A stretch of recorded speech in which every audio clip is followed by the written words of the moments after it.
Okay, let's unpack this. Today, we're diving deep into interdimensional computation, IDC they call it. And they're, well, pretty unique approach to building intelligent systems that are genuinely ethical and transparent. We've looked at quite a bit, detailed docs, the founder's own story, and it really shows how they're trying to tackle these, growing worries about AI.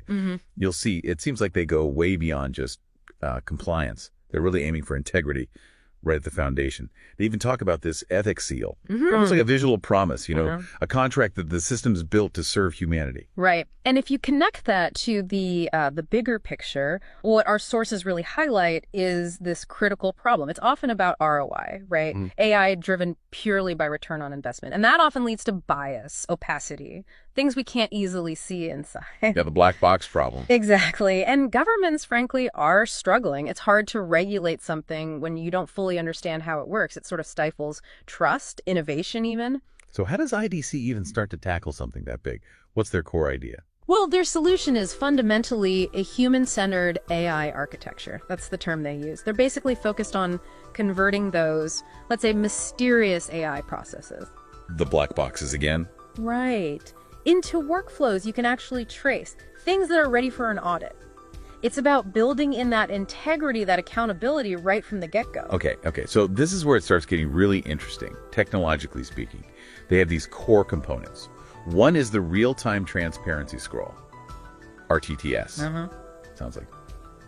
Well, what is it exactly? Like an unchangeable record? Pretty much. Imagine an immutable ledger. It captures every single decision the AI makes, not just the decision, but the data it used, and even the sort of value trade-offs it considered in real time. Wow. Okay, so it's not just a log file after the fact. No, it's deeper. It's designed for real-time ethical accountability. And there's another piece, IDT.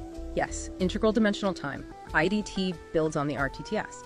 It preserves the entire history of those decisions. So you don't just see what the system did, you see why. And maybe more importantly, how its reasoning, its rationales, evolved over time. Like a playback feature for the AI's thinking. Sort of, yeah. It gives you that full context, the evolutionary path of the decision. That level of detail seems crucial.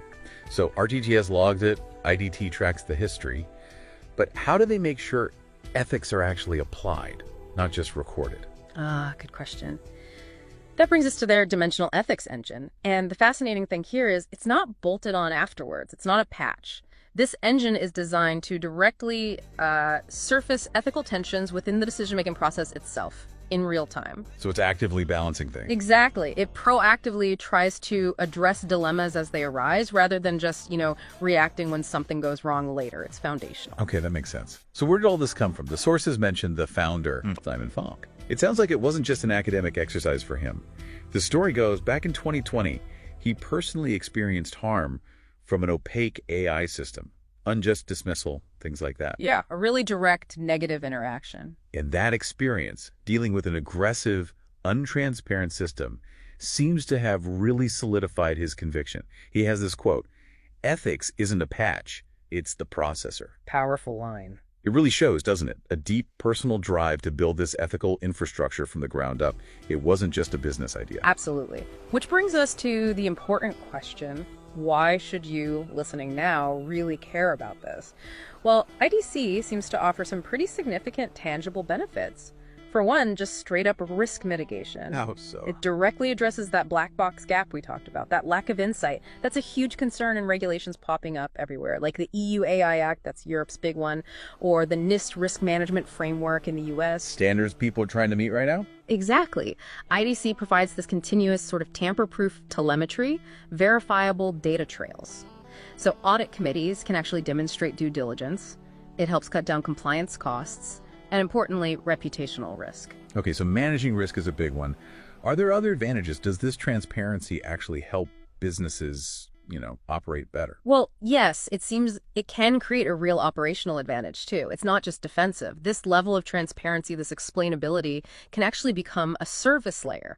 Regulators want it. Clients are starting to demand it. So you can turn a requirement into a feature. Precisely.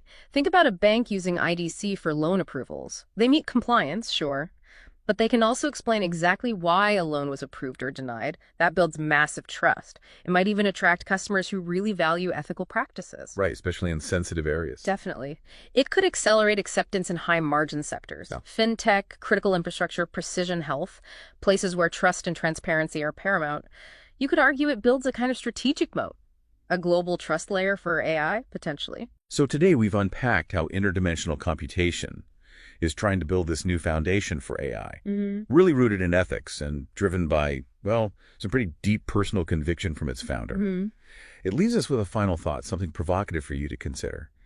If we truly embed ethics as the processor, like Falk says, how might that fundamentally change our trust in AI? How could it redefine what we even mean by technological progress?